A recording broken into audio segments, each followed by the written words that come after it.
At the height of the pandemic, far-right President Jair Bolsonaro was Brazil's COVID denier-in-chief. He played down the seriousness of the disease, he encouraged major public gatherings during times of social distancing, and he criticised those who isolated at home. And as the health crisis subsided, Bolsonaro was critical of who he labelled as the stay-at-home brigade, claiming that the economic effects of social isolation were somehow worse than the more than 700,000 COVID deaths in Brazil. And now, without a hint of irony, Bolsonaro supporters are forming their own stay-at-home brigade, but for very different reasons. I'm Ewan Marshall, Deputy Editor of the Brazilian Report, and this is Explaining Brazil.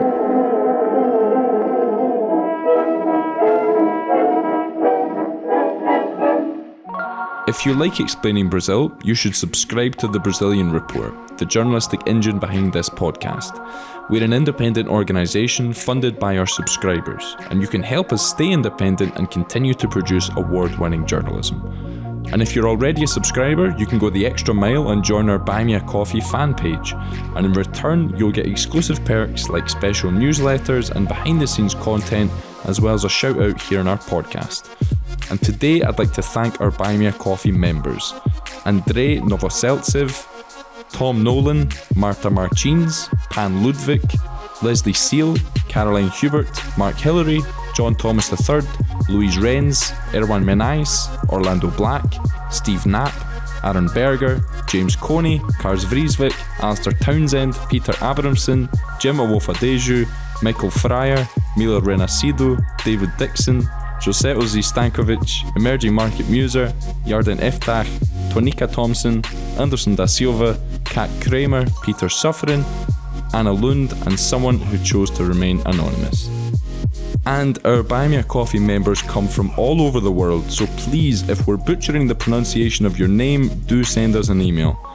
And if you too believe in the importance of independent journalism, and if you want to hear your name on our podcast, go to buymeacoffee.com/Brazilian Report and subscribe to one of the membership levels.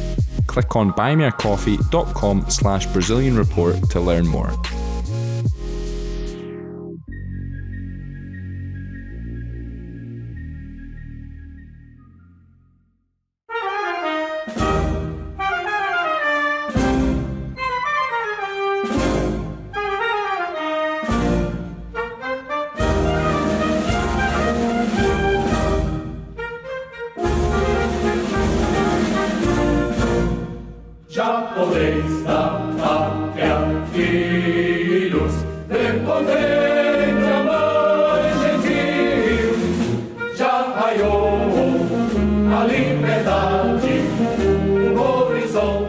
This Thursday is September 7th, Brazil's Independence Day, celebrating the anniversary of the country gaining its freedom from Portuguese rule in 1822.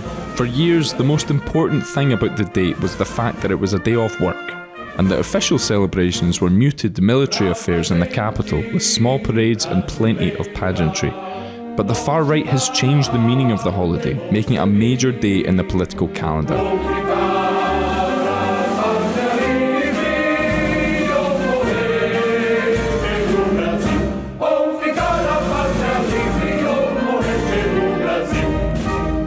And to talk about how that is, what to expect from this year's Independence Day, and why it's different from previous years, I'm delighted to welcome our intrepid reporter Amanda Algi, who's always got an eye on the Bolsonarista right in Brazil. Hi Amanda. Hi Ewan. And so you've written an excellent article on this subject, which listeners can find at Brazilian.report.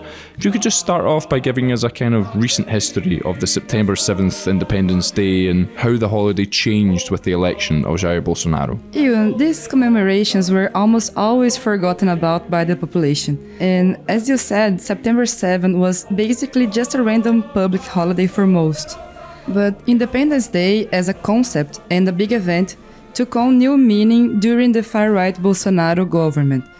Much of Jair Bolsonaro's political identity relies on patriotism. So what better moment to milk that trope than the anniversary of Brazil's independence from Portugal, right? In 2021 and 2022, for example, he transformed the Independence Day celebrations into major political demonstrations in which he attacked Brazil's democratic institutions. And you lived in Brasilia during Bolsonaro's government, and you covered those September 7th protests. How was that? To tell the truth, they were always very loud and very chaotic. Loads of Bolsonaro supporters traveled to the capital just to see the president, even during the pandemic, when there were recommendations for people to stay at home, as you know. His speeches during the Independence Day events were highly anticipated because they set the tone for the rest of the year and the May agenda points for his followers. These events were like real-life echo chambers. You'd have massive groups of people gathering in Brasilia, barbecuing, chatting, and mostly reinforcing their beliefs in the president. And as it turned out, a lot of those people were paid to be there by business owners. And all that meat being grilled was a gift from agribusiness tycoons. And what about Jair Bolsonaro himself? Like, what did he get up to at these protests? In 2021, his speech basically focused on attacking the Supreme Court and Justice Alexandre de Moraes, openly threatening not to obey their decisions.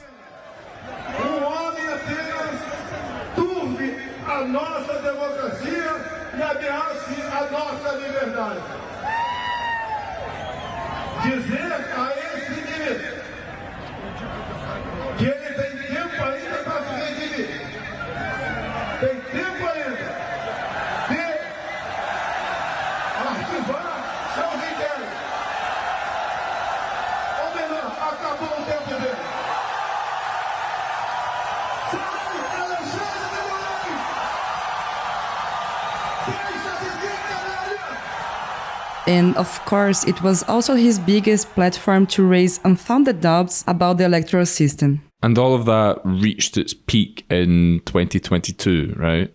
Yeah, but there was a lot more at stake in 2022. The elections were set to take place just weeks after, and it was also the bicentennial anniversary of Brazil's independence. So, with all that in mind, Bolsonaro himself adopted a milder tone in his speech, making sure he avoided punishment from electoral courts. Precisamos a mudar o nosso Brasil. Veio uma pandemia, lamentamos as mortes. Veio aquela errada política do fica em casa que a economia a gente vê depois. E enfrentamos também consequências de uma guerra lá fora. Quando parecia que tudo estaria perdido para o mundo, eis que o Brasil ressurge com uma economia pujante, com uma gasolina das mais baratas do mundo,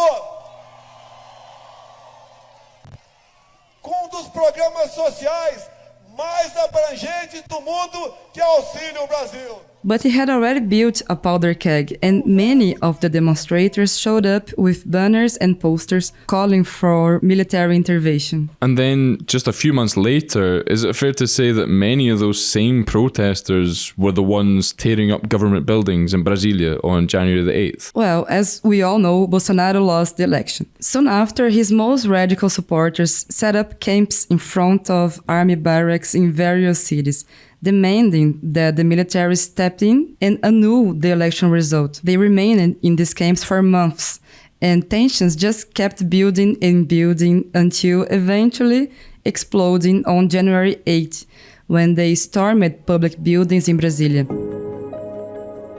Hello. Since the attack of the US Capitol on January the 6th, 2021, many in Brazil feared that far-right supporters of Jair Bolsonaro would stage similar acts of violence. And well, it took 2 years and 2 days, but these fears have come to fruition. On Sunday, a mob of former President Bolsonaro supporters stormed the headquarters of all three branches of government in Brasilia. They overwhelmed police and are creating chaotic environment. It was the most violent attack against Brazilian democracy since the military dictatorship. So, now Bolsonaro is out of office, what should we expect from this year's September 7th? Well, President Lula wants to keep the celebrations, but focus things on democracy and unity. and less on the more patriotic and political elements from the Bolsonaro government. There was some suggestion that pro-Bolsonaro supporters would organize a repeat of last year. And by that I mean large demonstrations in Brasilia, which this time would be opposed to the government instead of in favor. But as you mentioned at the start of the show, it's looking instead as if they won't bother, with calls on social media for them to stay at home, which has been met with lots of jokes because of how opposed these groups were to staying at home during the pandemic. So, I mean, do we think that that's what's going to happen, like a boycott? Well, it's anyone's guess, but it certainly looks that way. The Bolsonaristas feel betrayed by the armed forces,